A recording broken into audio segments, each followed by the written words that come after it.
Hey everybody, today I'm going to review Thor 3, Ragnarok. Now I had a very great time watching the Thor movies. The first Thor movie was great, and the second one, The Dark World, I like it even more. Although both of those Thor movies are not 100% perfect, so I became very excited to see the third Thor movie and hearing that the Hulk is going to be in the film. I went to see it in IMAX 3D, and it's fantastic. A fun and splendid conclusion of the Thor trilogy, and I'm going to tell you why I love this movie without any spoilers. The story of this film took place 2 years after the events of Avengers 2 Age of Ultron. Thor has returned to Asgard and later realized that his adopted brother Loki was taking over as the king of Asgard after Loki had faked his death during the events of the second Thor movie, The Dark World. This caused Thor to take Loki on the journey to find Thor's father, Odin. But on their journey, Thor and Loki have encountered an evil goddess named Hela, who wants to rule Asgard. So Thor and Loki try to stop Hela, but Hela then destroys Thor's hammer and pursues them to space, where they landed on planet Sakaar.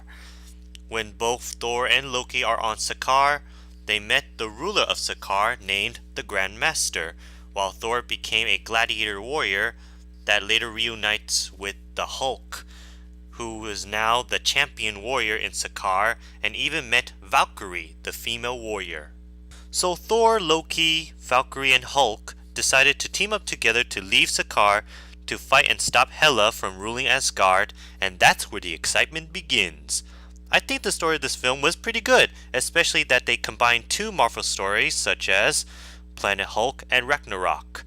Although there are a few silly moments, it had a similar tone as the Guardians of the Galaxy movies had.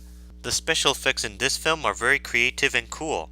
I really do enjoy the motion capture of Hulk, Krog, and the rest of the alien creatures in this film.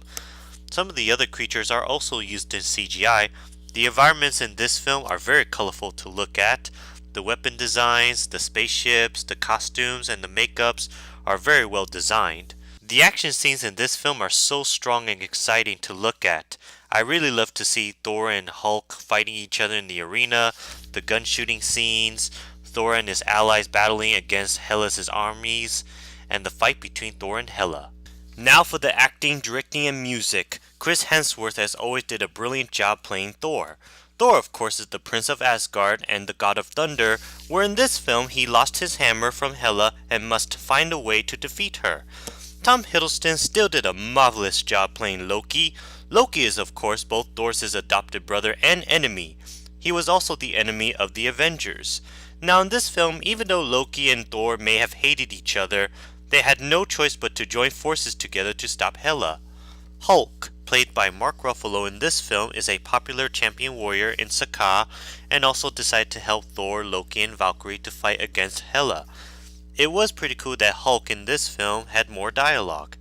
Then there's Hamidel, played once again by Idris Elba, who was the guy who guards the gate of Asgard, and in this film was in hiding and protecting the people of Asgard from Hela.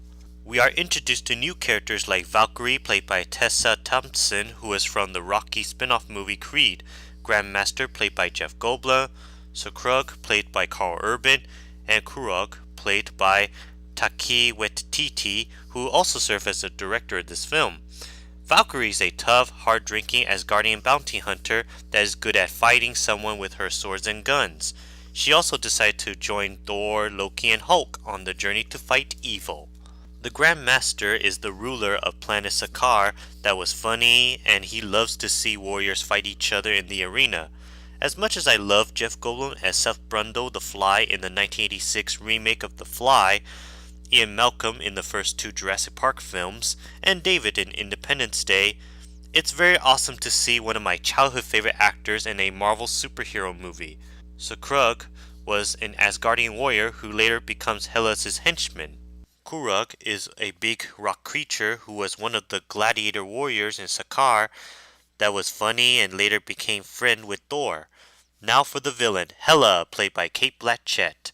Oh my goodness, she did an amazing job playing that evil goddess who was so powerful, so menacing, and she will stop at nothing to rule Asgard. In my opinion, Hela is one of the best Marvel villains in this cinematic universe, along with Loki, Ultron, Zemo, Ronan, Red Skull, Abomination, Ironmonger, and Vulture from Spider-Man Homecoming. Odin, played by the original Hannibal Lecter himself, Anthony Hopkins, was not really in this movie too much. Taika Waititi, I think, did a wonderful job directing this movie, especially the way the film looks. I also think he did a better job than Kenneth Branagh, who directed the first Thor movie, and Alan Taylor, who directed the second Thor movie. The music of this film sounds very super action-packed and also very catchy.